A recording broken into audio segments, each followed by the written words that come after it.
Hello, hello! What's up sa inyo?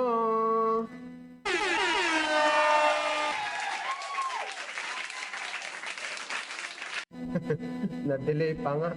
Na-delay pa yung ano natin. Sound effect.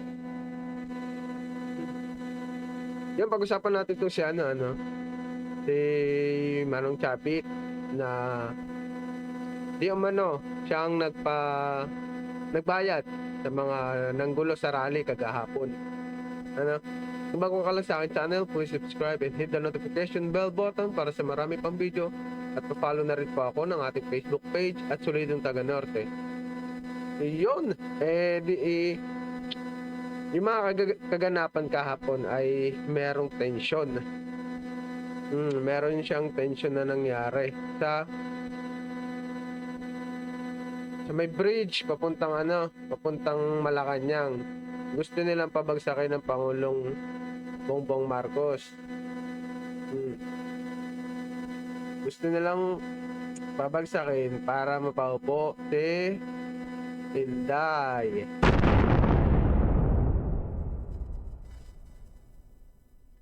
Ito, panoorin natin to. Okay.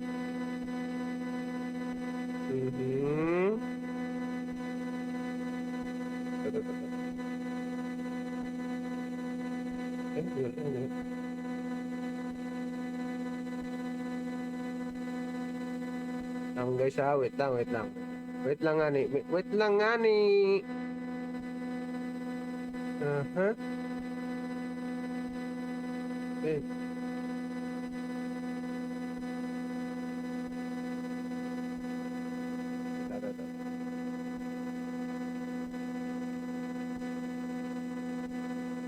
Ayusin muna natin para makita.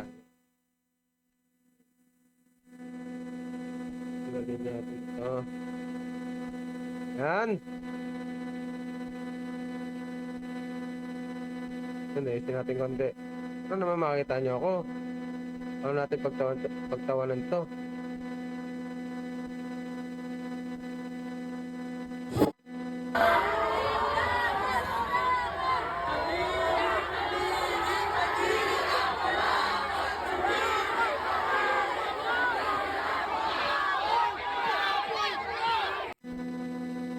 Diba? Kagahapon nangyari, pinagbubo nila si Chavit. Deserve mo yan, Mang Kanor. Pangalawang buhay mo na yan, diba? Nagkaroon ka ng pulmonya. Anong ginawa mo? Sabit, Singson. Sabi sa'yo, magbagong buhay ka eh. Kaya ka nga binigyan ng pangalawang buhay. Pero ginamit mo pa sa katarantaduhan. Pinagbubuka ng mga tao. Alam nila kung ano ang baho mo. Akala mo, pumunta ka pa talaga dyan sa EDSA. Akala mo naman talaga famous ka. Hotdog. Akala mo siguro famous ka pa rin, Minumura ka na nga dyan sa EDSA, pumunta ka pa. At saka, kalat na kalat yung balita na binayaran mo daw yung mga mga nagrarally dyan sa papuntang Malacanang, sa may bridge. Sorry pa natin, guys.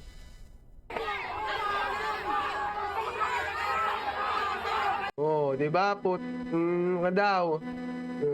Naku. Alam mo, gusto ka pa ng mga tao? Hindi ka na gusto ng mga tao, sinusuka ka pa ng mga kababayan mo. Mukhang tatamaan, balita ko, mukhang tatamaan yung kumpanya mo, yung satrap. Deserve. Chavit, magbagong buhay ka na. Kunti na lang yung buhay mo. Ayaw mo pa magbago. Kumbaga sa Street Fighter o kaya sa Mortal Kombat sa arcade game, ganito na lang kalaki buhay mo. Ganyan, no?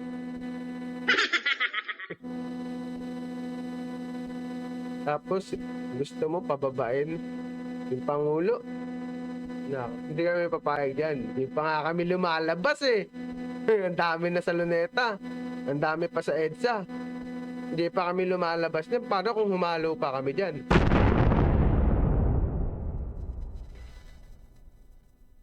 Diba? Mag-isip-isip ka. Yung mga binayaran mo, walang nagawa.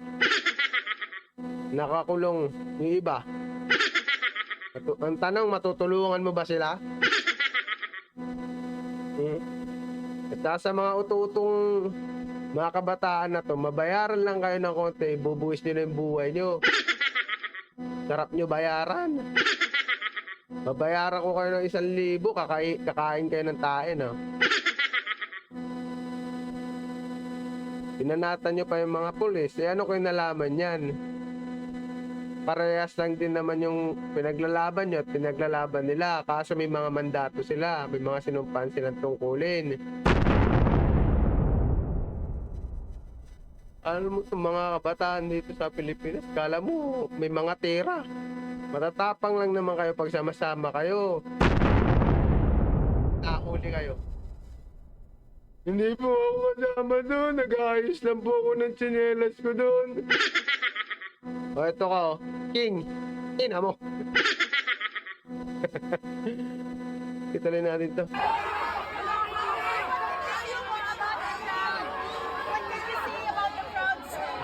What can you say about the crowd? Halo-halo, wala kang kakaisay. Wala talaga. Hindi mo sila mai-influensyahan. Ano ka lang magpagkakaisa doon ka sa Liwasan Bonifacio. Andun, maraming tanga doon. Anong gusto mo? Pababain yung Pangulo? Eh siya yung nagsiwalat ng mga korupsyon dyan sa Pilipinas? So, pag bumabayan, sino yung upo? Si Inday? Kada kalamidad na wala sa Pilipinas?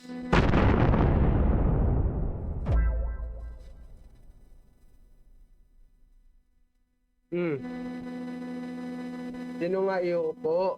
Si Inday. Yung tangang Vice President. Tigil-tigilan nyo na yung kahibangan nyo. Kayo yung pinaka-low class na Pilipino. Nadamay nyo pa yung mga kabataan sa katarantaduhan nyo.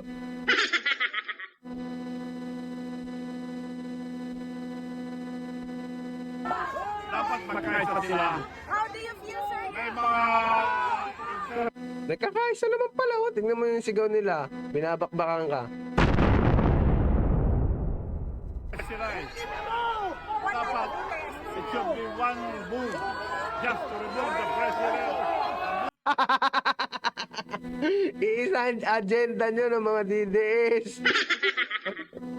Tangina mo. Ay, sorry.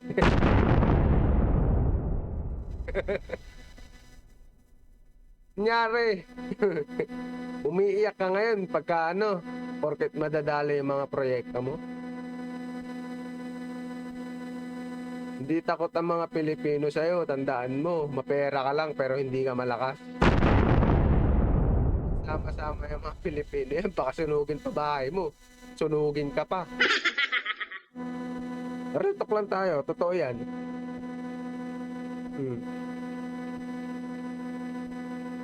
Iilan lang yung tao mo sa dami ng Pilipino. Baka nga yung alaga mong tigre ba yan? Leon o ano? Baka yun pa yung kakain sa'yo eh. Itong ano na to, matanda to assuming. Hindi nga kaya ni Digong niya magsiwalat ng mga anomalya dyan sa ano? Corruption? Powerful. Ano mo natanggalin? Are you Wala ka, Chabi. Diba? Sabi ko na nga ba eh. Pag dumikit ka talaga dyan sa mga DDS o sa mga Duterte, sira pangalan mo.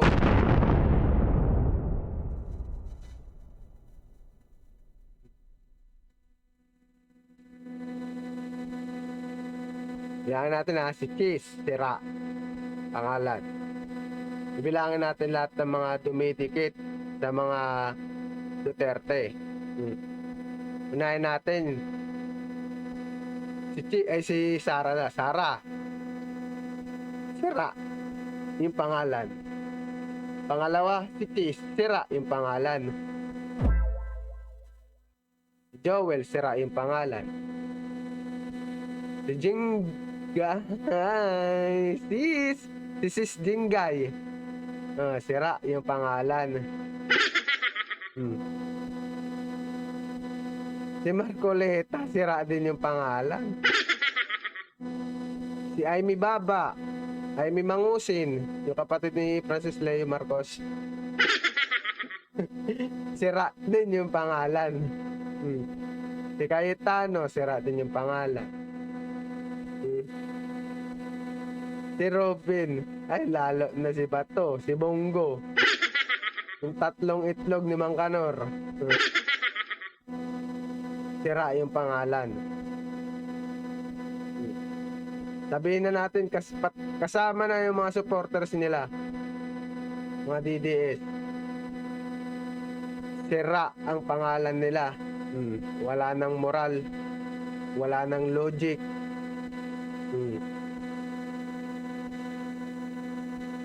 Di ba? Sira. Sumabit ka pa, ayun.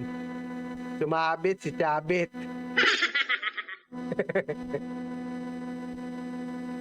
Iisa lang kasi ang agenda nyo, pabagsakin ng Pangulo. Bakit? Ayaw nyo bang malinis yung sa corruption yung Pilipinas? Itong mga supporters naman ito, marami, hindi naman. Kahit sa Pinklawan, Kakamping, Dilawan, yan. Kung gusto talaga nila na maging, hindi kasi mawawala yung corruption na yan eh. Kung gusto lang talaga nilang mabawasan yung corruption na yan, na konti lang yung magkakaroon ng corrupt 1,000, yun, nandiyan lang siguro yan. Kasi pag umabot ka ng 100,000, masisilip na yan. Bakit hindi nyo supportahan yung People's Initiative?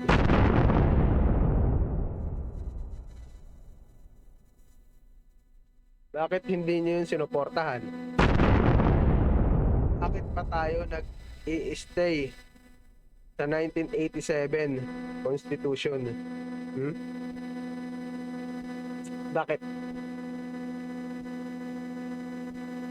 Di ba pinigilan ni Joel yan? Nilabanan niya yan. Sabi niya, sa hearing sa Senate. Nilabanan niya daw yan, yung People's Initiative. For what reason? Kulang pa ba yung pinurakot nyo? Kulang pa ba? Hindi pa ba buo yung bahay ninyo? Hindi pa ba? O wala pa bang swimming pool ang bahay nyo?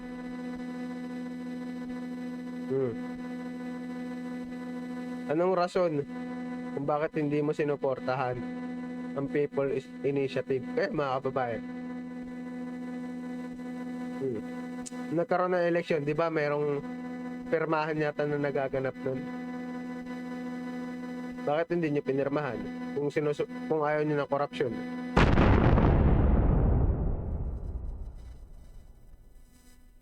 Bakit nga ne? Tapos maghahanap kayo ng mga madaming investor. King inang yan. Ano ba ang kinaganda ng 1987 economic provision? Anong kinaganda ng 1987 economic provision?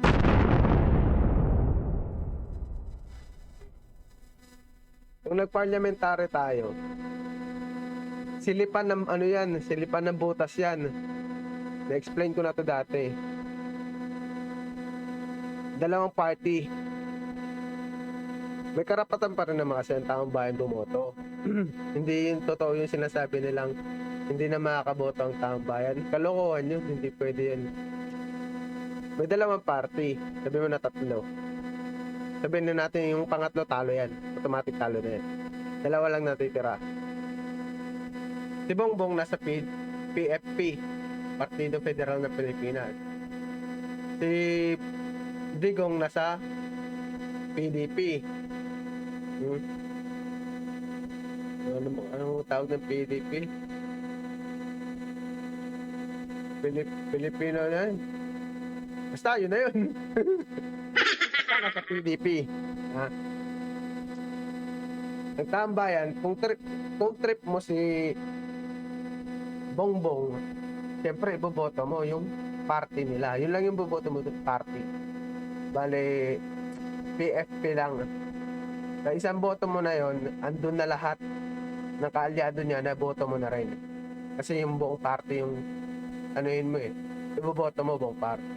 Pero kung trip mo naman si Digong, sa PDP ka boboto. Okay, kasi andun na lahat. Bali na iboto mo na rin, pati yung mga kasama ni Digong. Get? Nanalo yung PFP. Partido Federal ng Pilipinas. Siyempre, sa party na yon, magkakaroon din ng botohan kung sino ang ilalagay nilang Prime Minister. Kadalasan, ang inilalagay na Prime Minister dyan is yung chairman ng PFP, yung pinaka-head. Yan na. Si Bongbong Marcos na ano? Bongbong Marcos yung Prime Minister. Yung mga kasamahan niya is magiging ministry. Mawawala ang secretary. Hindi na tayo presidential eh. So magkakaroon ng imbis na Secretary of DepEd, magkakaroon ng Ministry of Education, Ministry of Defense. Ministry lang madadagdag. Mawawala ang Senado, mawawala ang Kongreso. Yun ang ano doon. At ito na. Si Digong, anong mangyayari sa kanya? Siya yung magiging check and balance, shadow government. Siya yung sisilip ng katiwalian. Kung may katiwalian man si Bongbong, siya yung sisilip niyan. Magkakaroon sila ng debate. Kunyari, si Bongbong may ninakaw na 100,000, magdidebate yan. Debate yan, dalawa. Si Digong at si Bongbong. Pag napatunayan na si Bongbong ay nagkasala, nagkurap, sino ang papalit? Siyempre, si Digong. Ano yun? Silipan. Si Bongbong naman, pagka si Bongbong naman nasilipan, siyempre, mawawala siya sa party niya. Kasi makakaroon na ulit ng botohan yata. Botohan. Na kung sino ang susunod na papalit na chairman ng PFP. Yung bagong chairman, siya yung sisilip kay Digong. Yun ang mangyayari doon. Silipan sila ng baho.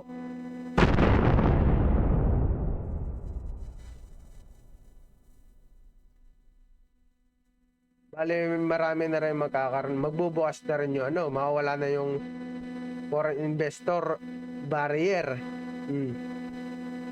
Pasok na ng pasok yung mga niyan, investor sa Pilipinas. Maraming magkakaroon ng trabaho. Tataas ang sahod. Pag pumasok yung mga invest ng mga ibang bansa, mura din naman ang bilihin eh. Mura din yan. Tataas yung sahod, hindi nyo na mararamdaman na mataas yung bilihin. Ganon po, yon. Sige, tuloy na natin ito. One with the protesters, sir. Are you also? Boo! Boo! Tanda mo na, kupal ka pa rin. Sir, ganit sila makakato kayo. Kaya kasama pa rin sa brakot. Mga takbo na nagsasabi nyo, mga ulaso.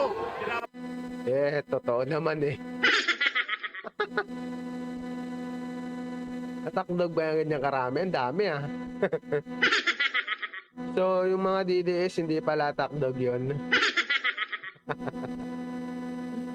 Ginagawa mo lang tengko yung sarili mo, Chabit. Pinapahiya mo lang lalo sarili mo. Bayaran.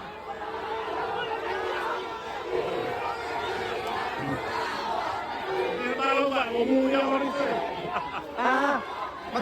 May balak mo ba kayong sana magsalita? Wala, sinta ko lang.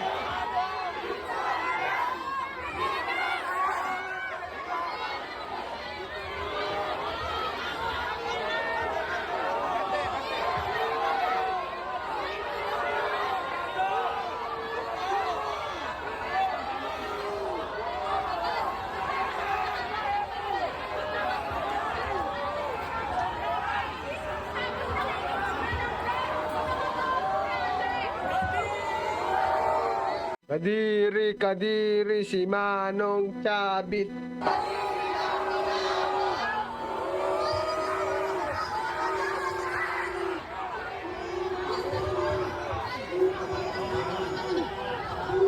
Anong village po ito? Corinthians. So dito sila, dito yung village ni napupuntahan niya. At yung mga tao, nagalit, nagbu noong dumaan si Chavit Simpson.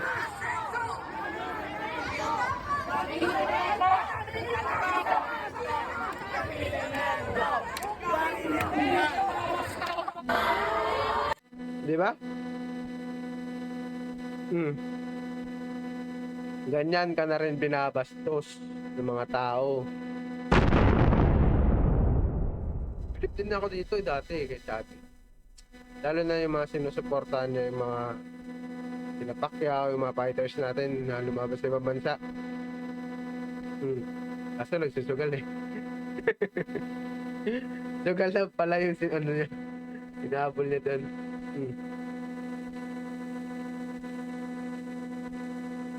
Siya naman talaga yung ano dyan eh. May pakana niya. Tsaka meron pa. Sinabi nila. Taran! Binayaran lang. Lisa Marcos, Martin Romualdez, allegedly behind mass rioters in Manila rally. Lubos na gumagalang Mang Kanor.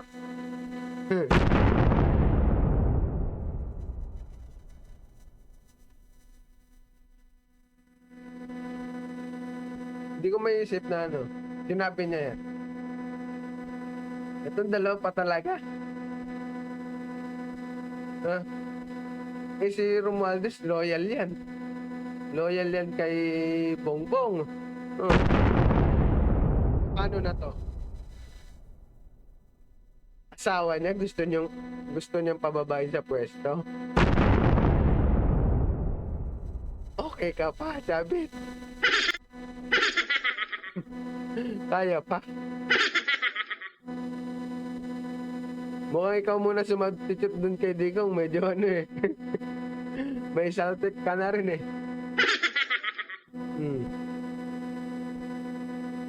Sinong asawa ang gustong pababain yung asawa niya sa Malacanang? Tirain, tunugin yung Malacanang.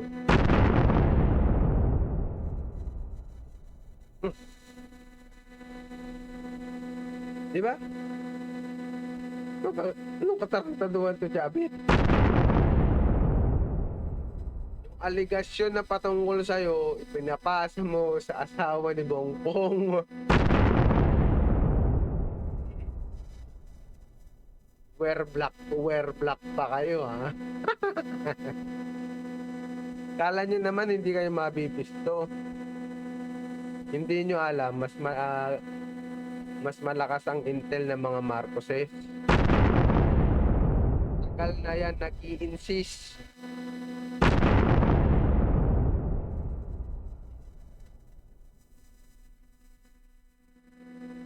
Sabi, Former Ilocos Sur Governor Luis Chavit Singson on Monday revealed that some masked individual who caused trouble in Sunday anti-corruption rally claimed to be paid by groups linked to First Lady Lisa Marcos and former House Speaker Martin Romualdez. Talaga ba yung sinasabi mo na yan? Nag-iisip ka ba? Putang.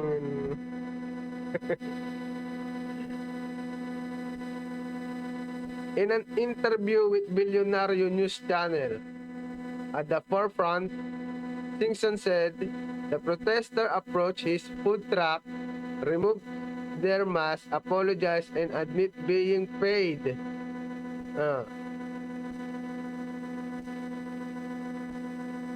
Pwede nga! Asan ka kagahapon? Nasa Mindiola ka ba? Nasa EDSA ka? Ito, tarantaduan na itong mamang to.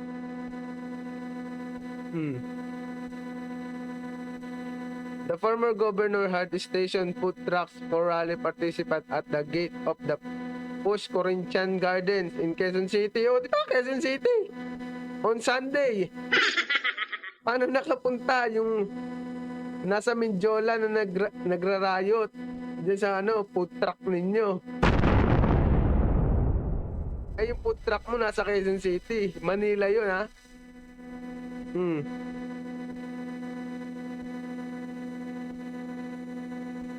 Lahat ng pumunta sa rally, lahat ang umuwi kumakain doon sa food truck ko. Meron grupo na nakamaskara, pinapalo yung gate, sumisigaw na kurap, kurap, kurap. Tinanong ko sila, sino kayo, bakit ganyan?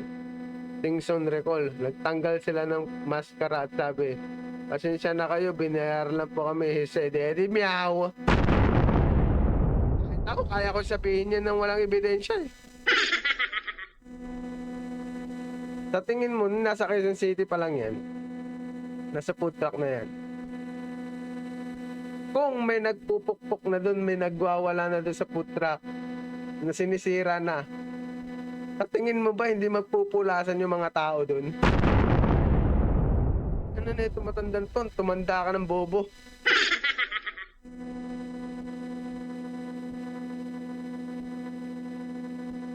Tinanong sila nung nagsiserve ng pagkain na kung sino nagbayad sa inyo. Si Martin Romualdez and the First Lady. Sabi nila, tragis na yan. Galing mo gumawa ng kwenta, no? Dapat sa susunod, gumawa ka na lang ng libro, di ba?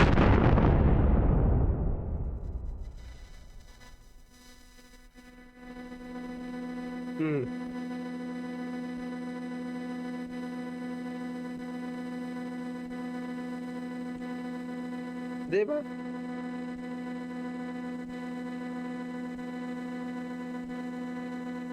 Yung mga nahuli kagahapon, sa 200 plus na daw ngayon yung mga nahuli. Dapat si Chupaply, dapat inaano din to eh. Iniimbestigahan din to eh.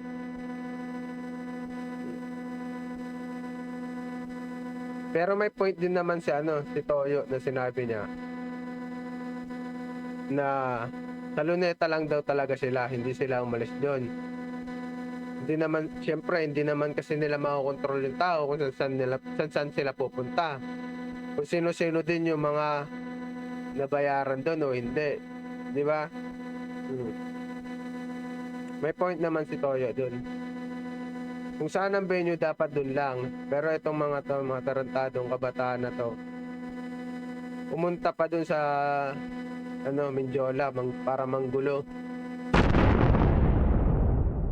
Ano bang nakain nila? Para sa kakarampot lang. Gusto nilang makulong. Nobel yun. Hindi siya, walang piyansa yun. Dampot sila. Ewan ko na lang kung minor pa talaga sila. Pag sila tumungtong ng 18, malas nila. Kaso nila doon, rebellion.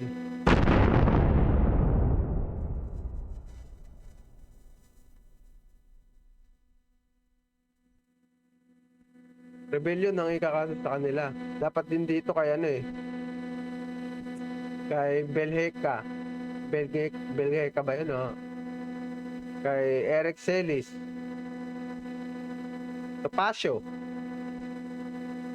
Lahat ng DDS na organizer. Dapat sila din kinakasuhan dyan eh. Anong kaso? Dinadampot na nga dapat eh. Inciting to sedition.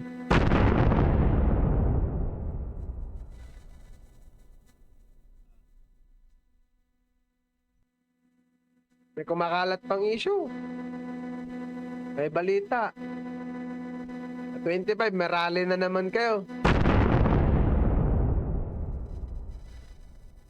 Tang inumin nyo, hindi na kayo nadala. Wala na nga kayong bilang, nabawasan pa kayo. Ang daming nagising sa nangyari, sa gagagawa nyo kagahapon.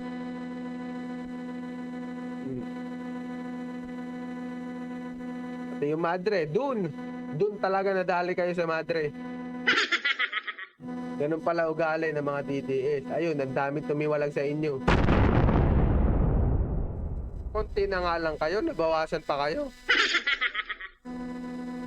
Dumami lang naman kasi kayo dyan sa Liwasan Bonifacio. Gawa ng maraming naikitismis na mga vlogger. Kala nyo dami yun, nagsumba pa kayo.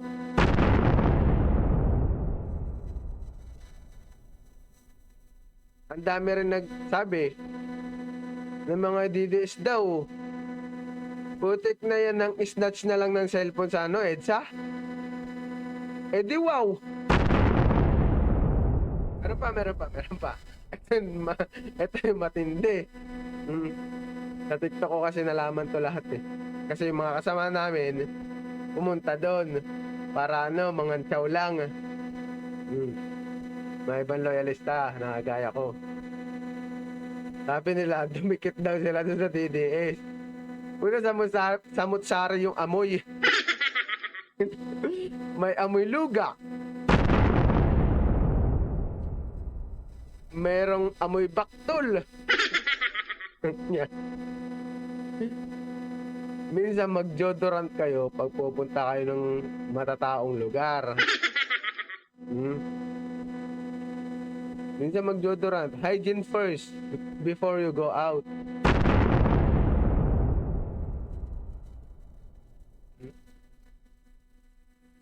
Piruin mo, kaya pala hindi kayo dinumok ang babaho nyo. Si Guanzo, no? Patunay. Si Guanzo ng patunay. Kaya pala si Guanzo nasa luneta. Dahil pala nabahuan sa inyo mga DDS kayo, mga hayop kayo.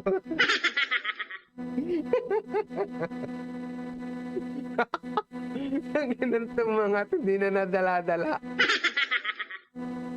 Nakipag-away pa kayo, di ba? Si Joey, palumpalo, kala mo naman talaga. May tira. Ikaw Kolokoy. Nga. Tinira lang ng estudyante. Puta, di nakapag-rebat. Iyak si gago eh. Bata pa yung mga umano sa inyo, nakipag-anuhan sa inyo.